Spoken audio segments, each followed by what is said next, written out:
Pernahkah anda terfikir untuk mendapatkan PC bangsawan tetapi pada harga yang rendah?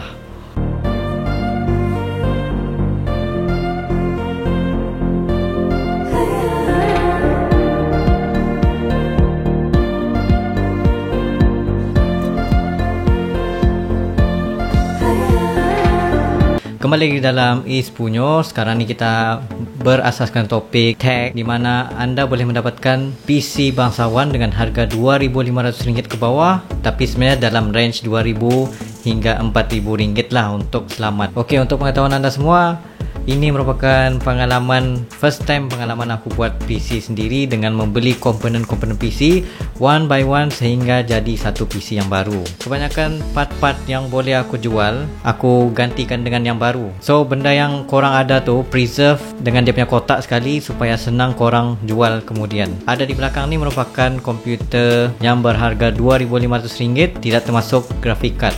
Kalau termasuk graphic card akan menjadi RM3,000 hingga RM3,500 ataupun RM4,000 berdasarkan graphic card apa yang korang ambil. RAM Trident Z G-Skill, iGo Cooler untuk CPU, Ryzen 5 2600 dan ROG Strix B450 untuk motherboard,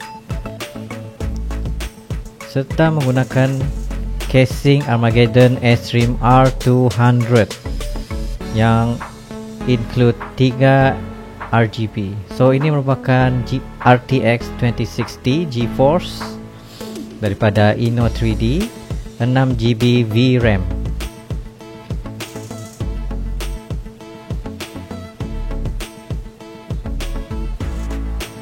So ini merupakan cara untuk membuka CPU anda secara berhati-hati dan pastikan kedudukan CPU anda pada kedudukan yang betul. Kalau tidak, anda boleh patahkan CPU tersebut dan merosakkan semua sistem dan anda tidak boleh claim warranty.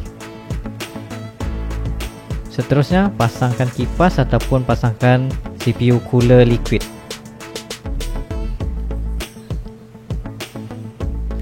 Dan pasangkan RAM anda pada slot yang betul. Sekiranya anda mempunyai dual slot, pastikan dual slot itu pada tempat yang benar, yang betul. Dan ini merupakan casing anda. Buka seperti biasa, buka everything dan pertama sekali letakkan anda punya PSU. Skrukan semuanya supaya ketat. Memang sangat banyak wiring. Dan ini anda punya motherboard yang sudah dipasang everything, termasuklah M.2 SATA. Seterusnya, sekiranya anda ingin menukarkan air cooler, boleh tukar, dan selepas itu baru pasang ke casing anda. Pastikan anda screw everything. Dan untuk ATX motherboard mempunyai screw additional yang perlu anda pasang. Dan pada CPU cooler pula anda perlu pasang di bahagian atas.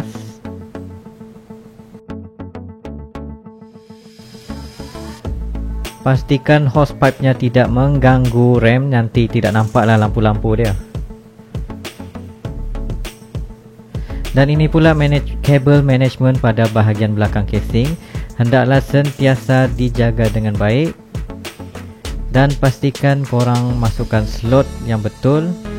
Untuk tutorial cara untuk memasangkan kabel ke motherboard akan ditunjukkan pada episod yang akan datang, kerana ianya sangat complicated. So di sini aku ingin bagi tahu, untuk membuat PC ada dua benda yang korang perlu tahu, sama ada untuk main game ataupun editing. Kalau main game saja, boleh menggunakan CPU yang rendah dan GPU yang tinggi. Tetapi kalau menggunakan untuk editing, kena pastikan menggunakan CPU yang tinggi, GPU yang tinggi juga. Itu masalah editing. Okey, untuk game, kenapa aku bagi tahu korang hanya perlukan CPU yang rendah dan GPU yang tinggi, supaya korang boleh main dengan harga tersebut. Sebab game-game sekarang ni lebih menggunakan GPU berbanding CPU. Tetapi tengok kepada setting jugalah. Kalau korang pergi kepada ultra setting, memang guna CPU yang tinggi. So aku gunakan Ryzen 5 2600. Bagi aku sudah memadai dengan sekarang punya situation. Tapi motherboard aku menggunakan 3 PCIe slot graphic card yang boleh slot in. Yang ini jenis yang ATX punya version. So untuk graphic card aku menggunakan RTX 2060 yang aku trade in dengan aku punya graphic card lama, dan aku tambah sedikit duit dapatlah graphic card RTX ni. So bagi aku memang berbaloi lah trade in tu. Cuma untuk CPU nya tu, kalau korang main game ke main buat editing, kena pastikan guna cooler yang sepatutnya. Bila guna cooler tu, barulah CPU korang selamat, tidak terjadi macam CPU aku sebelum ni. Okey, aku sebelum ni kalau boleh aku malas mau tukar komputer disebabkan komputer aku cair dia punya CPU, disebabkan rendering yang terlalu ekstrim menyebabkan CPU aku rosak. Jadi untuk safety aku gunakan CPU liquid cooler yang lagi better daripada yang standard kipas punya CPU.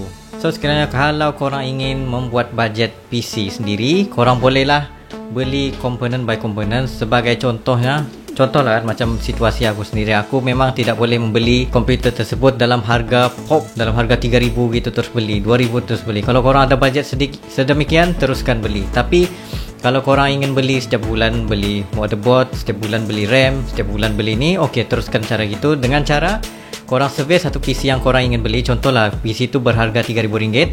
Jadi pada RM3,000 tu korang cari komponen part by part untuk korang pasang sendiri. So maksudnya dalam bulan ni korang boleh beli macam RAM dulu, beli CPU dulu. Lepas tu next month dalam 3 bulan 4 bulan gitu, korang dah ada satu set komponen PC yang korang boleh pasang sendiri. Tapi kena tengok tutorial lah macam mana untuk pasang part by part. Takut kalau salah pasang boleh merosakkan CPU, boleh merosakkan RAM, boleh merosakkan everything.